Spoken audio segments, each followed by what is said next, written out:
অনেকেরই ঘরের সামনে দেখেছেন লেবু লঙ্কা ঝোলানো থাকে বা দোকানের সামনে লেবু লঙ্কা ঝোলানো থাকে।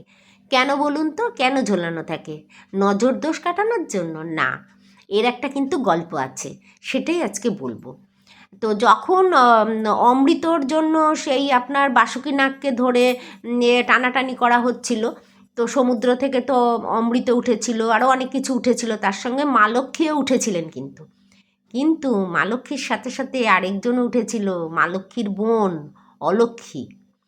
তো তখন এই অলক্ষ্মীও সঙ্গে সঙ্গে উঠেছিল।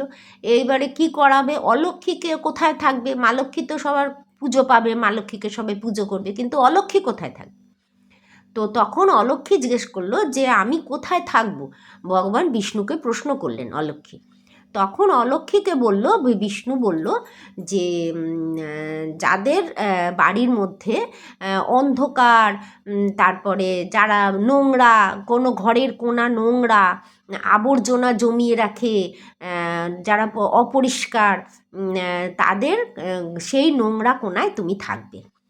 যদি কারোর বা কারোর দোকানে দেখবেন একটা কোণা নোংরা, অপরিষ্কার, অন্ধকার স্যাঁতস্যাঁতে, বা কারোর বাড়ির ভিতরে এরকম অন্ধকার স্যাঁতস্যাঁতে, হাওয়া বাতাস খেলে না, যারা জানলা দরজা খোলে না, একটা মানে নোংরা ভোংরা জমিয়ে রাখে, নোংরা জুতো জামা কাপড় নোংরা ছেঁড়া জিনিস জমিয়ে রাখে, তুমি এখানে বসবাস করবে, তোমাকে কেউ ডিস্টার্ব করবে না। তো তখন তো অলক্ষ্মী বলল ঠিক আছে। কিন্তু তখন মা লক্ষ্মী আবার জিজ্ঞেস করলেন যে তাহলে আমি যে বাড়িতে থাকবো, যে বাড়ি পরিষ্কার পরিচ্ছন্ন, সেখানে যদি অলক্ষ্মী ঢুকতে চেষ্টা করে?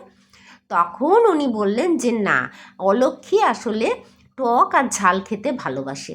যে তো তোমরা বাড়ির সামনে, ঘরের সামনে লেবু আর লঙ্কা ঝুলিয়ে রাখবে, বা টক বা ঝাল কোনো জিনিস, লেবু লঙ্কা নাহলে টক বা ঝাল যে কোনো জিনিস জমিয়ে রাখলে অলক্ষ্মী কী করবে, দরজার গোড়াতেই লেবু আর লঙ্কা পাবে, টক আর ঝাল, সেগুলো খাবে, খেয়ে বাড়ি থেকে বিদায় নেবে, আর বাড়ির ভিতরে ঢুকবে না, ভালো জিনিস পেয়ে যাবে, খেয়ে চলে যাবে। তো এটাই, এর জন্য লেবু লঙ্কা ঝোলানো হয় বাড়ির সামনে, আর অলক্ষ্মী বিদায় করা হয়।